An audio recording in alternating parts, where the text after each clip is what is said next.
All right, let's look at a quick and simple overview of how these different cost flow methods, how they work. Okay, so let's assume that we own a local, just a local market, okay?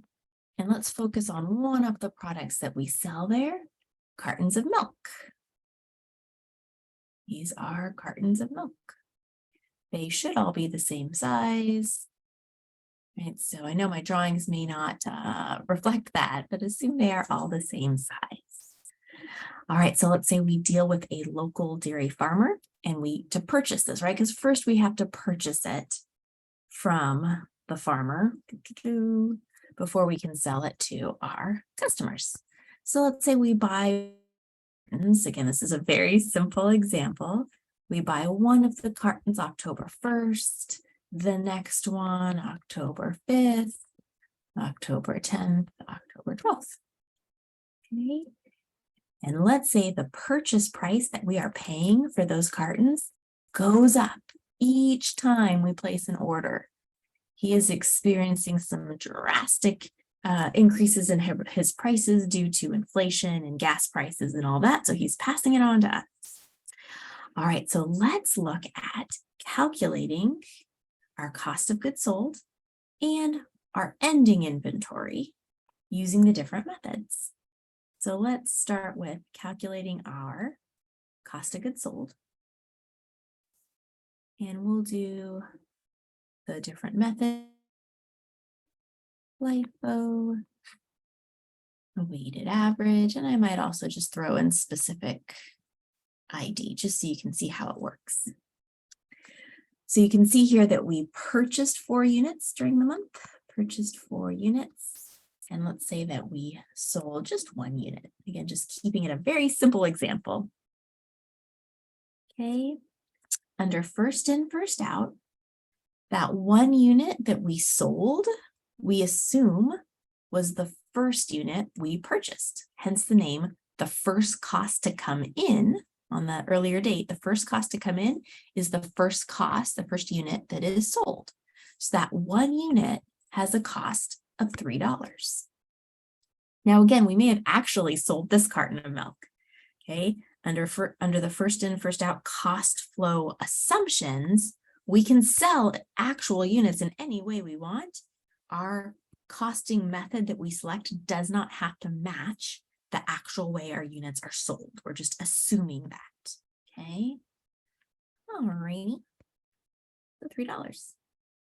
Let's now calculate the cost of the 1 unit sold under the LIFO method. The abbreviation stands for last in, first out.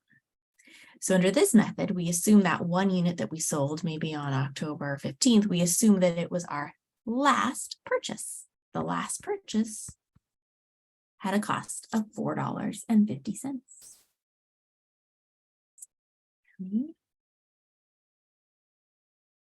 We'll do weighted average next. For that one, we have to calculate the average. So let's see the cost. Your formula for that is cost of goods available over units available. So on October 15th, when we make the sale, how many units do we have available? We have 4 units available. The cost is 3 plus 3 plus 4 plus $4.50. That becomes 15 over 4. That gives us an average cost of $3.75. The weighted average cost should always fall somewhere in between FIFO and LIFO, right? Because it's an average. Okay. Specific ID, that's the only one that's not a cost flow assumption. For that one, you have to be told exactly which unit is sold. So let's say this customer comes in and they grab the carton of milk that we purchased on the 10th. Well, the cost associated with that unit is $4. Okay, Specific ID is only used by less than 2% of companies. So most companies are not using specific ID. And I think you can see why it's kind of a pain, right?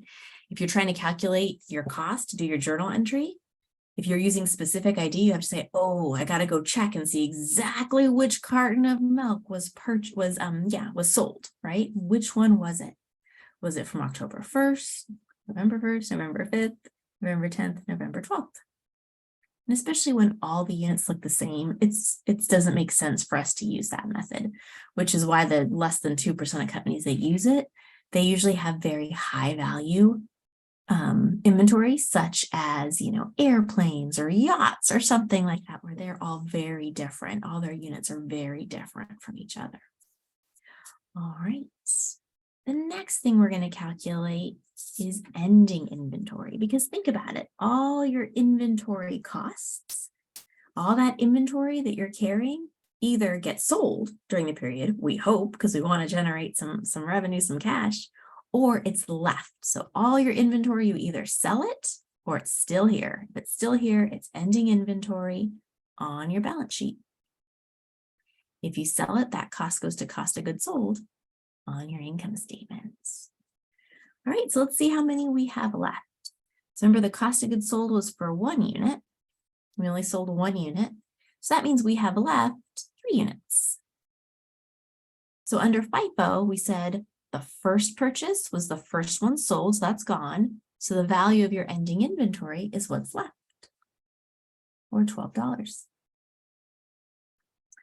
Under LIFO, the last unit is the one you assume you sold, which means what you have left comes from your earlier purchases.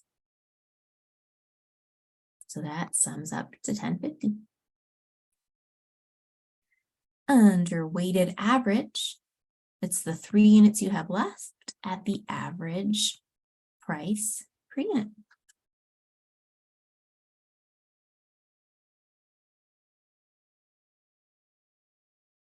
Under specific ID, just add your remaining units. Okay, now here's a great way for us to check. If you take your cost of goods sold and add it to your ending inventory, you should be left with what's called your cost of goods available. We already calculated cost of goods available. It's $15. It was the sum of all of your purchases, right? The sum of all your purchases. Okay, so if we double check, yep, that matches. Yep, that's the same. Okay, so it's a nice little check. I know this was a very simple example, only 4 units purchased and 1 sold, but I want you to see that flow, right? First in, first out, it's your first cost that goes out. Last in, first out, it's your last cost that goes out, right? I just want you to see that movement of costs before we start dealing with, hundreds of units, right? Okay, in the next slide, I think I will talk about the advantages and disadvantages of each one of these methods, because you might be wondering, why would a company pick one over another, right? We said we have these 4 methods that we can use to calculate our inventory costs.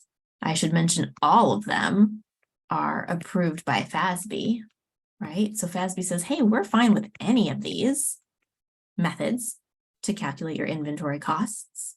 You pick. Companies, you pick. Okay, so in the next video, we'll talk about why a company might pick one over the other.